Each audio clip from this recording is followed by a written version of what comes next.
दोस्तों, आज हम बात करेंगे 80 के दशक की एक ऐसी हीरोइन की जिसने झरने में नहाते हुए ऐसी बोल्ड अदाएं दिखाई कि वह रातों रात हर घर में चर्चा का विषय बन गई। एक ऐसी हीरोइन जिसके साथ काम करने के लिए बड़े बड़े सुपरस्टार भी तरसते थे, लेकिन फिर एक तस्वीर ने उसकी पूरी जिंदगी बर्बाद कर दी। जी हाँ दोस्तों, हम बात कर रहे हैं झरने में नहाकर राम तेरी गंगा मैली फिल्म से फेमस हुई अभिनेत्री मंदाकिनी की। क्या आप जानते हैं कि मंदाकिनी का असली नाम क्या था और कैसे वह मंदाकिनी बनी? कैसे राज कपूर ने उसे फिल्मी पर्दे की सबसे बोल्ड और चर्चित हीरोइन बना दिया? आज हम जानेंगे मंदाकिनी की पूरी अनकही कहानी। क्या सच में मंदाकिनी अंडरवर्ल्ड डॉन दाऊद इब्राहिम से जुड़ी हुई थी?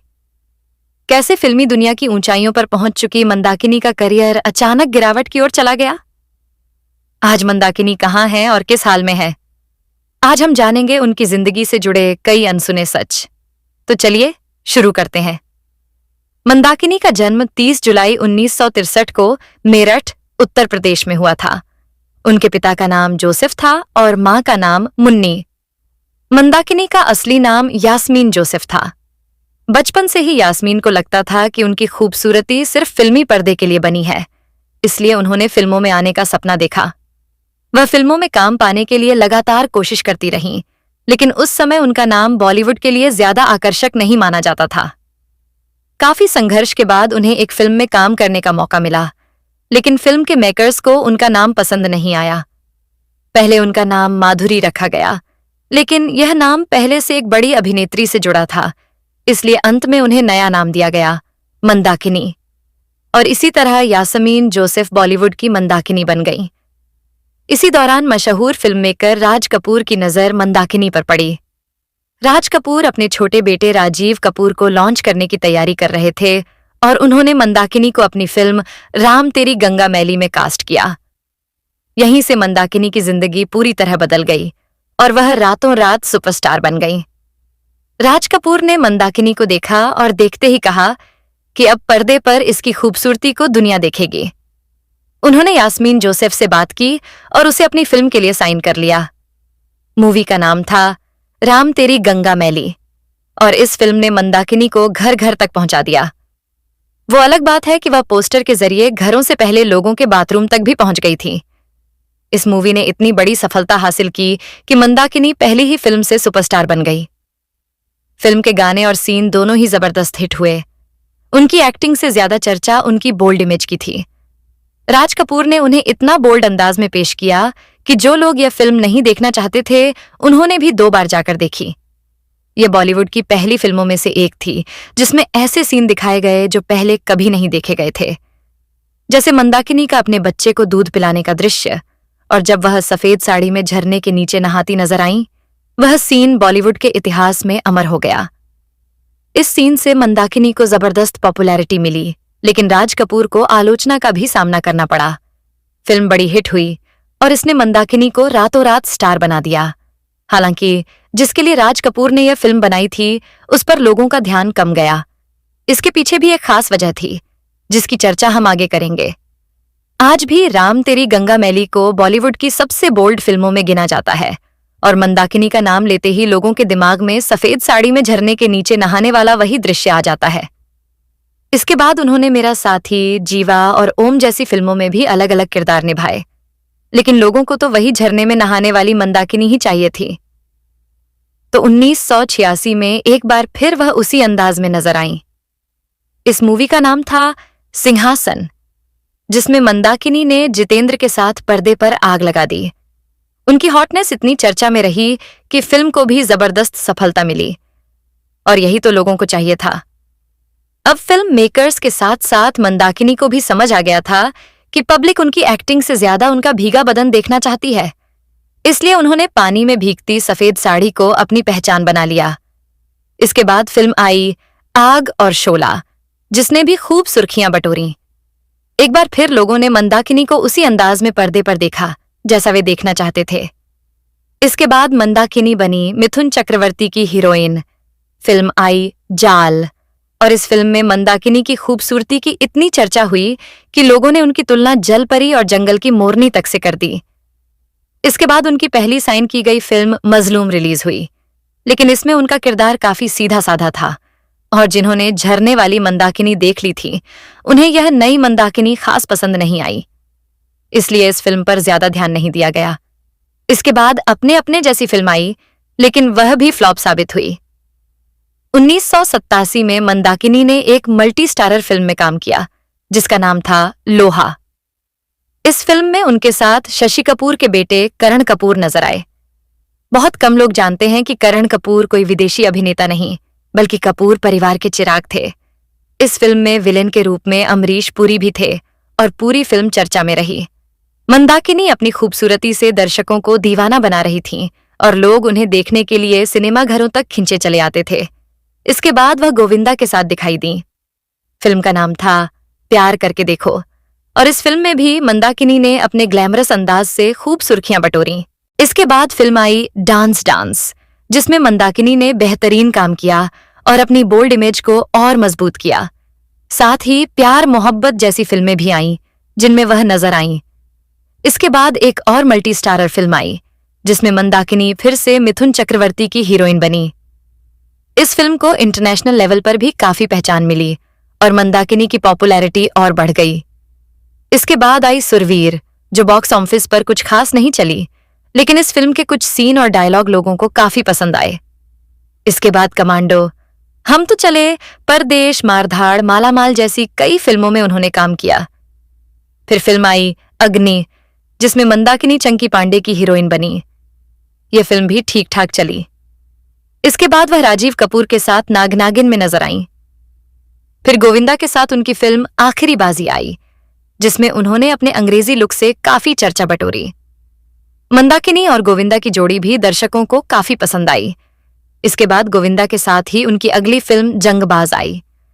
हालांकि इस फिल्म में राजकुमार का स्टारडम ज्यादा हावी रहा और वही फिल्म के सबसे बड़े आकर्षण बने।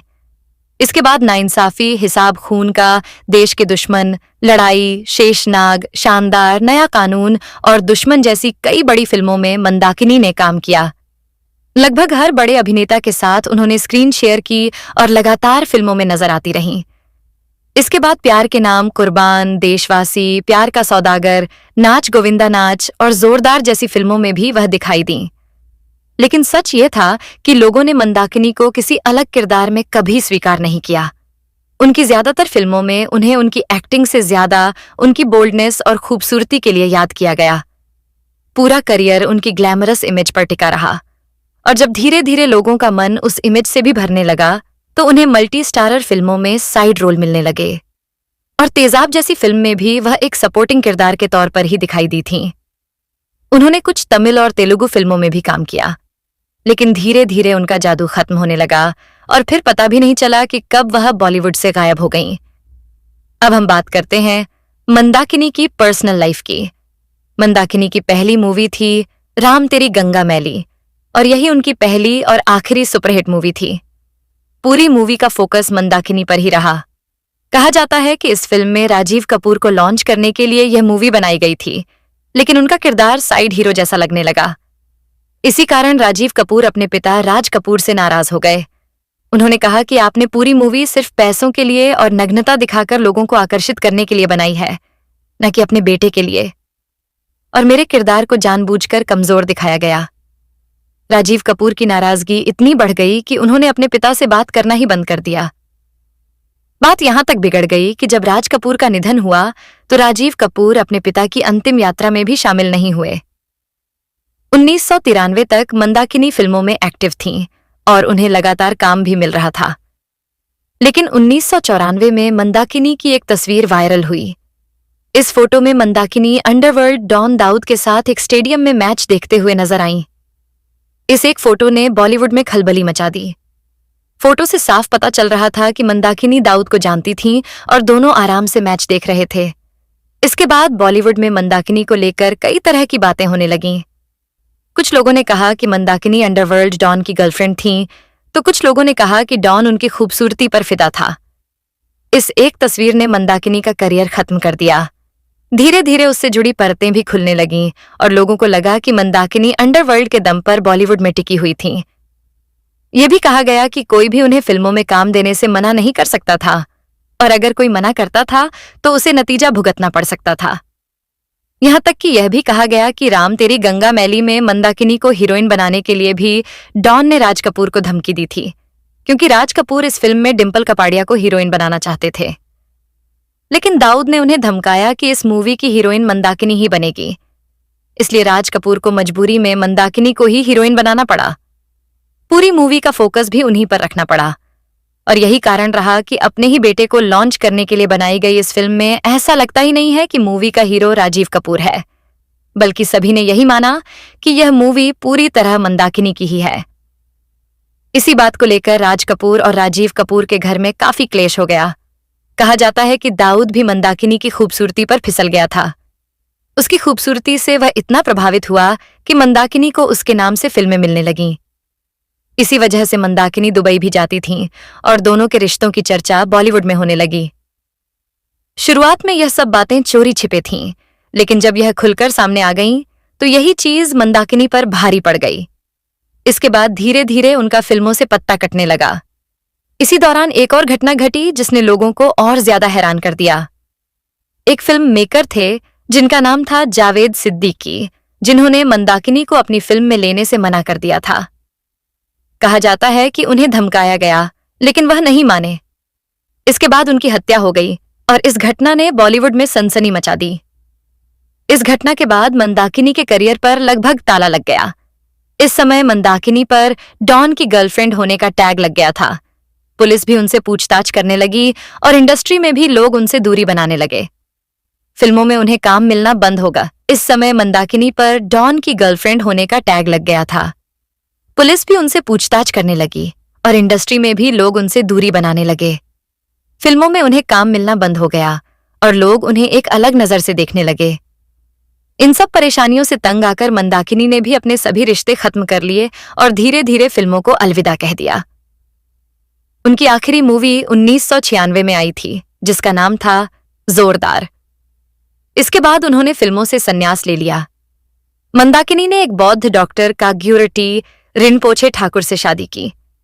आज भले ही उनका नाम लोगों को सुनने में अजीब लगे, लेकिन बहुत कम लोग जानते होंगे कि एक समय में वह पूरे देश में बेहद फेमस थे। मर्फी रेडियो का वह मशहूर मर्फी मुन्ना शायद आपको याद होगा। एक समय था जब वह पूरे देश में मर्फी मुन्ना के नाम से उसी तरह फेमस थे, जैसे कभी टीवी पर दिखने वाला एक विज्ञापन का बच्चा बहुत पॉपुलर हो गया था। और यही मर्फी मुन्ना आज मंदाकिनी के पति हैं। मंदाकिनी के 2 बच्चे हैं, एक बेटा और एक बेटी।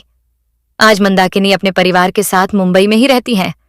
वह दलाई लामा की अनुयायी हैं और तिब्बती योग क्लास और तिब्बती मेडिसिन सेंटर भी चलाती हैं। तो दोस्तों, यह थी 80 के दशक की सुपरहिट फिल्म राम तेरी गंगा मैली वाली मंदाकिनी की अनसुनी और चौंकाने वाली कहानी। एक ऐसी हीरोइन जिसने अपनी खूबसूरती से पूरे देश को दीवाना बना दिया, लेकिन समय और हालात ने उसका करियर और जिंदगी दोनों बदल दिए।